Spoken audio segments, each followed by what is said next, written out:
It's recording. Okay. So my name is Marilyn Montano, and we're here at the Santana Public Library in the Santana History Room. Today is it's the 6th, Tuesday, 2013, and we're here as part of the Oral History Project. You can please introduce yourself. Hi, I'm Ben Vazquez. Hi, Ben. Can you just please tell us a little bit what you do in Santana? Uh, I teach, first of all, most I'm a teacher at Valley High School. I do world history and I teach Mexican American studies. I'm also a volunteer at el Centro Cultural de Mexico. I'm on the board, I'm a volunteer.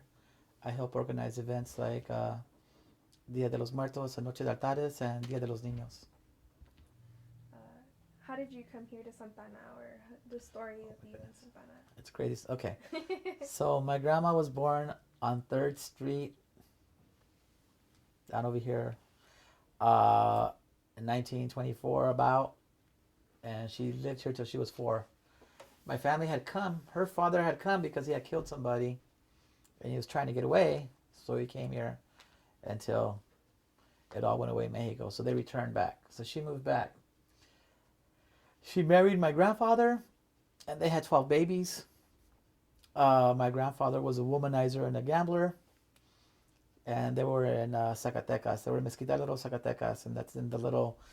There's a little piece of Zacatecas that goes into Jalisco, but it's closer to go to Aguascalientes. So he took all his ganado. He had a ranch. He took all his ganado to Aguascalientes, and he lost it all. He was chasing women and lost it on cards. So he came back without all the money that you need for the year was that. So they had to go. He picked up my grandma, my mom, and my uncle to come to the United States to come and work for the year because they had no money for the year, right? They got here and they stayed. My grandma didn't want to go back because she loved the running water, electricity, and the heat and all that. She's like, sell the ranch, we're staying. And they called for everybody to come up. My mom and my dad had already met. My dad was in a seminary from 12 to 18. And they kept writing back and forth. And my grandma didn't want to let my mother go back to Mexico because she already had lost one of her daughters who was already married and staying in Mexico. So she says you can't get married and go back. So my father asked for her hand. They got married in TJ. They partied in Rosarito. And then it was a lot easier back then, right? So once he was married to my mom, because her mother was a citizen, they were able to come over. And my dad and my mom got married, and we've been here in Santa Ana ever since. And where did you go to school at?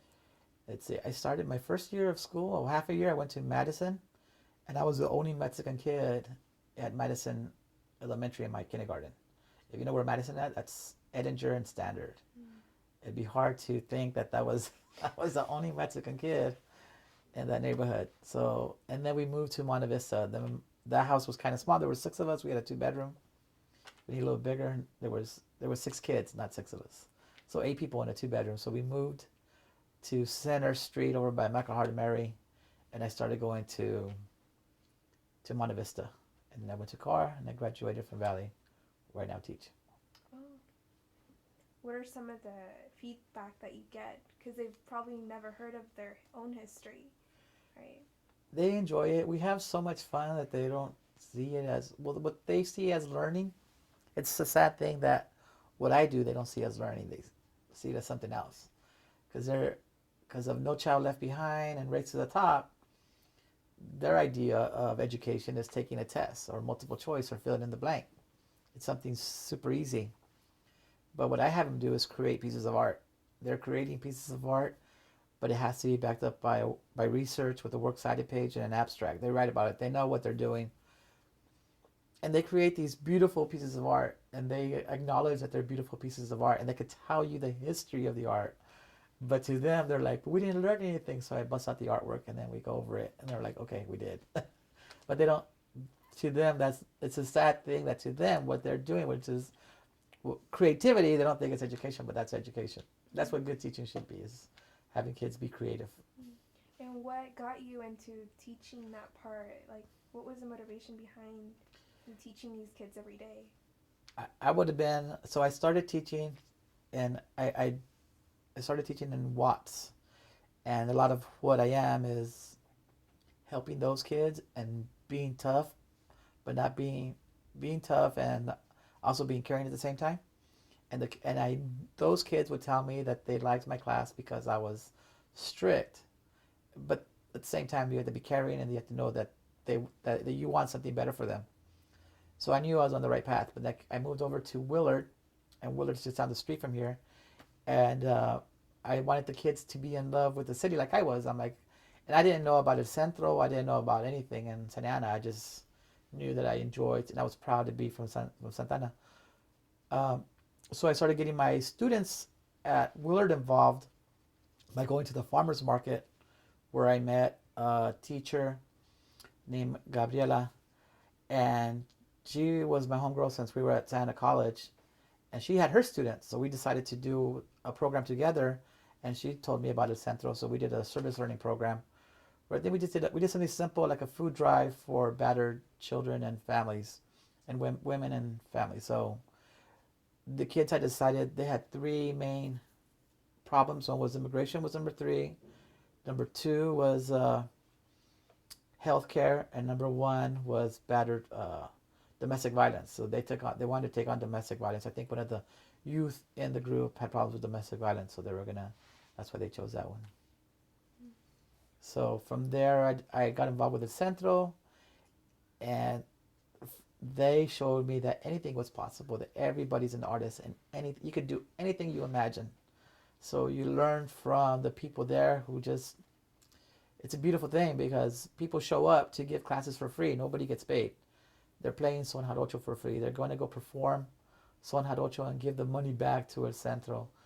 There's our teachers doing ballet folklorico, teaching art, teaching self-defense. We had a mom and daughter team. Adriana's mom used to teach EL classes, and they used to do poetry books for people to learn English. So it was really cool back then. So it was like, there was like 20 different classes. And it was inspiring because everybody was doing it for free. So I just kind of jumped in and we did our service learning there. And then I started joining like Noche de Altares, the Day of the Dead event, and other events.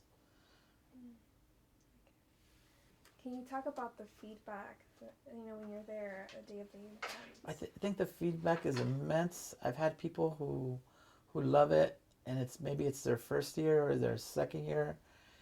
I'm People from Mexico just are so happy that we have the event that they used to have as a child. It's nostalgia.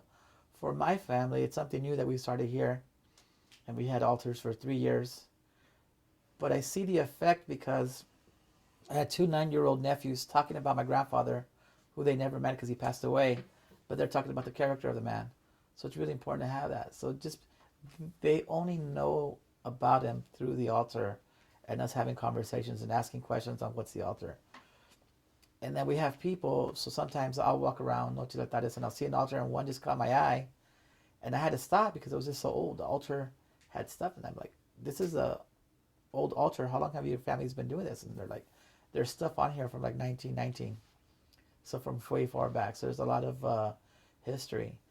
The health department guy came out to check the food, and he was like, I've gone to many, before we even set up, before it even started, he's like, I've been to many events, and this is real culture of what I'm seeing here. I really feel it, the presence of you guys celebrating something special today.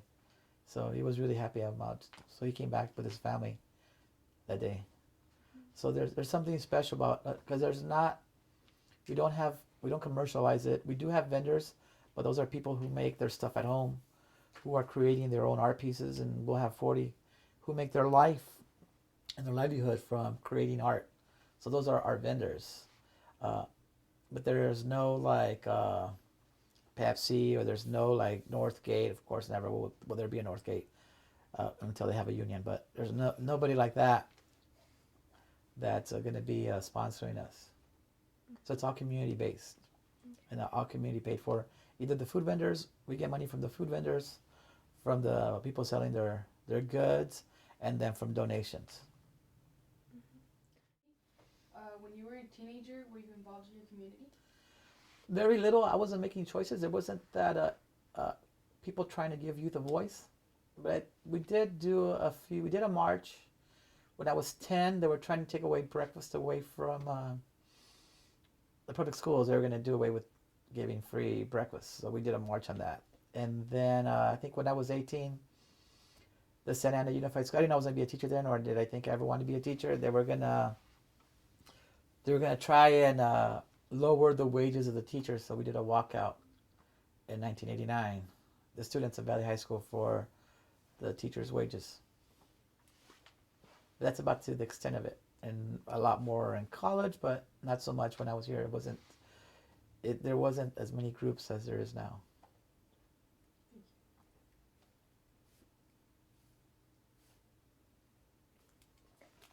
Did you, and adding to that idea is that we did start El Dia del Niño 2 years ago. We started El Dia del Niño, and it was a beautiful event, but it was like everybody else's event. We had a stage, we had workshops for art, and that was about it. Yay, we're like, but we needed something more. So we decided to do a march, and we were going to do a children's march. So the idea is by a children's march is that we teach the kids the value to protest, to have a word, to be heard. So that's one aspect of it, and that year after year, hopefully we continue the children's march. We'll continue teaching that value to the youth of Santa Ana, that you are important, that your word's important, and that you can make something happen. The topic of it was going to be something different. We called it Migration is Beautiful. So to tell our youth that you're beautiful for coming here, don't let nobody tell you that you migrating to here is a bad thing. It's a beautiful thing. So that's another value that you teach. So one is the value of protesting, of making your voice heard. The other is, what are you protesting for? So we did with my youth at my school, and Raiz helped out. We did a lot of the work. We painted butterflies. So we painted over 300 butterflies of different types. We had wings that the kids put on their backs, and we made about 70 of those wings. And then we had butterflies on sticks. We had like butterflies this big, and the sticks were like 3 feet tall, and people walked around with them. And then we had butterflies on strings, and we had butterfly buttons. And we were lucky enough to have Fabiana Rodriguez, who does artwork in Oakland, and she came out and did some butterflies with us. For the march, we had Hector Vortex give a workshop on the kids on how to make their own drum from the water tubs, the 5-gallon water tubs. He taught them how to make their drums. He showed them a workshop on how to play them, and then they wrote a song for it for the march. So that all came together. So we had the music, original music. We had like 300 butterflies, and it was a beautiful event. It was pretty awesome to have that happen, and we're hoping that it's a yearly thing. That march was also the 50th anniversary of the Children's March in Birmingham, Alabama, where Martin Luther King shows up to Birmingham and he asked the community to go out and protest, and nobody wanted to, but the children did. And day after day, the children were protesting, being arrested, let go, but they would come back the next day in Birmingham, Alabama, and they kept protesting for desegregation. So, and that was the 50th anniversary, was this year. Around the same time. I think we were 2 weeks off. Do you remember what year that was? What, 53 or 63? 63, 1963.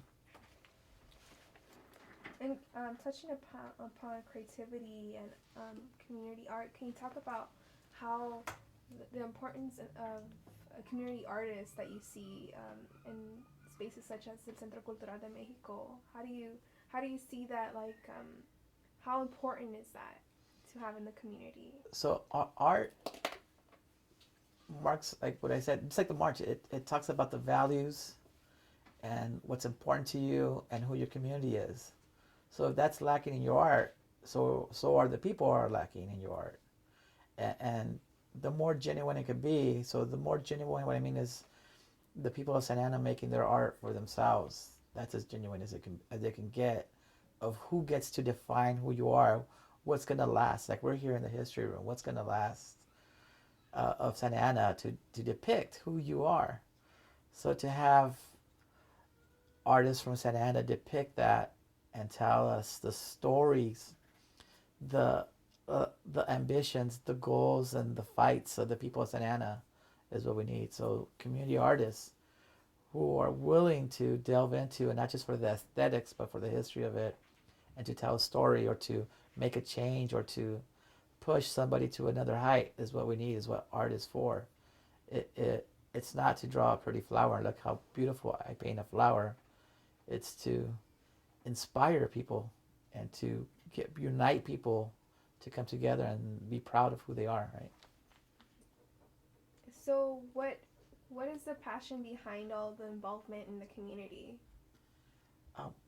I just want to give back and give our youth uh, to want to be part of the community, to want to change it, to want to be involved in them, empower them to be able to make the choices that they need to change it, to make life better for people in Santa Ana in general. As far as helping out students and getting involved, that's organizing youth. So I wrote a grant for Central for organizing youth, for them to choose whatever they decide they want to move on. And the first year I was very involved. Now I'm not involved because they become so powerful vocally and they're so strong in themselves that they don't need me to tell them anything. They're very strong within themselves and they're very critical and analytical. So you can just keep hands off, but they should be able to move. So I will support youth to give their voice as we go along. That's what my job. I'm a teacher, is to get youth involved, and I have organized my youth to do an art piece with Marilyn. We have a few quinceañeras. Girls came in their dresses and they did a art piece for downtown Santa Ana with their quinceañera dresses. So fighting back gentrification or whatever else they might need. We need some social economics. We need some more. We need kids to fight for better education, for lower fees at SAC, for lower fees in colleges. That should come with time as we get more and more kids organized. Do you want to talk about anything else and add anything else before? No, that's good. Okay. I said too much already. Um, All right, that's it. Yeah. You're a cheese morsel. Would you be down for if we want to do another second If part to this? questions comes up, yeah. Yeah.